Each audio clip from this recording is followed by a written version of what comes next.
Hello. नमस्कार दोस्तों, आप सभी का स्वागत है सुपर स्टडी मिक्स में। तो आज हम बताएंगे जिप्सम के बारे में। तो सभी किसान ध्यान दें, जिप्सम का उपयोग कैसे करें और क्यों ज़रूरी है जिप्सम खेती के लिए। तो अब हम बिना देरी करते हुए अपने टॉपिक की तरफ चलते हैं। टॉपिक हमारा आज का जिप्सम का उपयोग कैसे करें, क्यों ज़रूरी है जिप्सम खेती के लिए।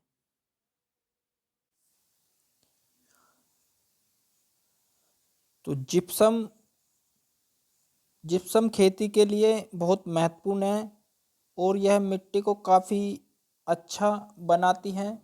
उसमें वायु संचार होता है और जो मिट्टी की कठोर परत होती है उसको मुलायम बनाती है जिप्सम। तो किसान भाई, आप भी जिप्सम के बारे में जानना चाहेंगे। तो जिप्सम का प्रयोग कब और कैसे करें, तो हम बताएंगे आपको जिप्सम का प्रयोग कब और कैसे करें। तो फसल के लिए सामान्य रूप में एनपीके की आवश्यकता होती है।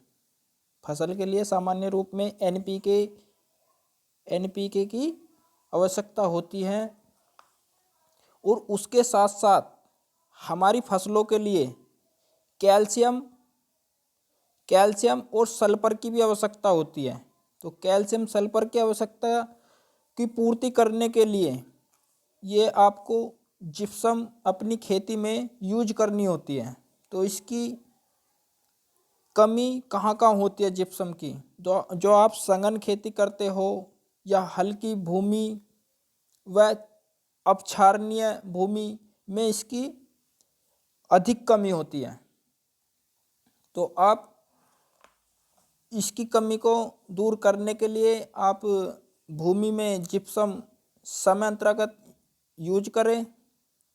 और ये कैल्शियम सल्फेट का मुख्य अवयव है।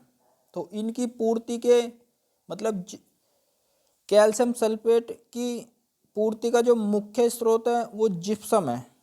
क्या है वो? जिप्सम है आपका। और जिप्सम ये रासायनिक रूप से कैल्शियम सल्फेट है। इसमें हमारी जो कैल्शियम की जो मात्रा होती है ये लगभग 24% के करीब होती है और जो सल्फर की जो मात्रा होती है ये 18% होती है। जब यह और ये पानी में घुल जब यह पानी में घुलता है तो कैल्शियम सल्फेट के आयन प्रदान करता है। जब जिप्सम पानी में घुलता है तो कैल्शियम सल्फेट का आयन प्रदान करता है। इससे मृदा भुरभुरी होती है और पोषक तत्वों की मात्रा भी मृदा में बनी रहती है। तो अब हम बात करते हैं इसे कैसे डालें। तो ये कैल्शियम सल्फेट की पूर्ति के लिए डालना इसे काफ़ी ज़रूरी है। तो इससे आपके जब अगर आप इसे डालोगे तो इसमें आपको बेनिफिट क्या होगा?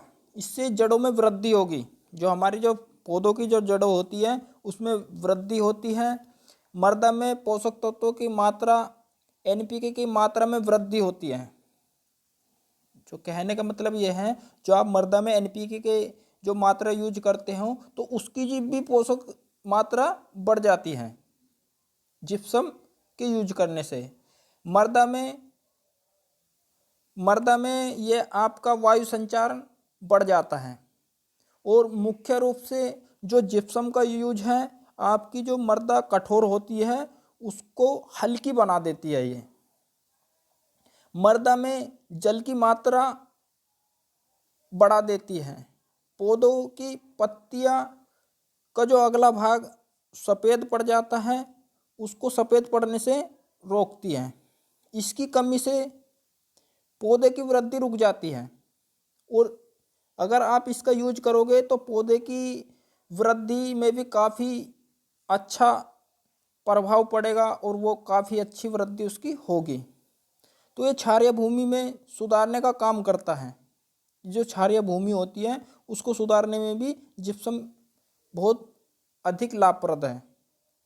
और इसका अधिक उपज व उर्वरता शक्ति बढ़ाने के लिए भी इसका यूज किया जाता है। तो हम बता दें कि आपको इसका यूज करना कैसे है। तो इसको मृदा में फसल की बुआई से पहले डालते हैं, मिट्टी में इसे फसल की बुआई से पहले डालते हैं और इसको डालने से पहले खेत की 2 से 3 जुताई करके ऊपर से पाटा लगा देते हैं और पाटा लगाने के बाद फिर इसमें आप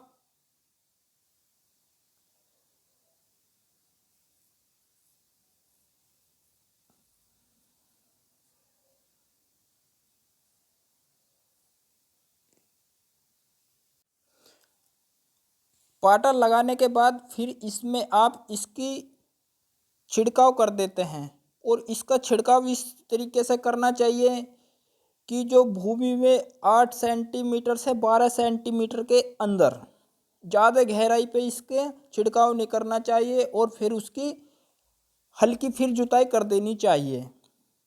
और ये आपको क्षारीय भूमि के लिए काफ़ी लाभप्रद है और ये गर्मी के समय में इसका यूज किया जाता है। इसे डालने के बाद आप मेड़बंदी अवश्य कर देना ताकि पानी समान रूप से खेत में फैल सके और समान रूप से भूमि को मिल सके।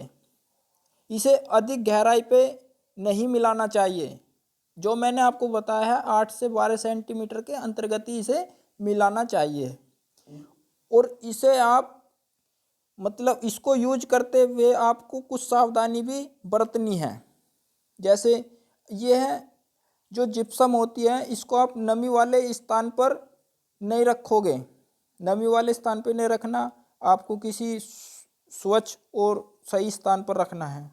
इसकी उचित मात्रा ही आप खेत में डालोगे और इसका जो बुरखाव करोगे, जो छिड़काव करोगे आप, ये तेज हवाओं में नहीं करोगे और इससे आपकी जो मिट्टी है वो बुरबुरी होगी। तो ये थे आपके जिप्सम का यूज, किस तरीके से इसका उपयोग होता है और इसका कैसे यूज किया जाता है।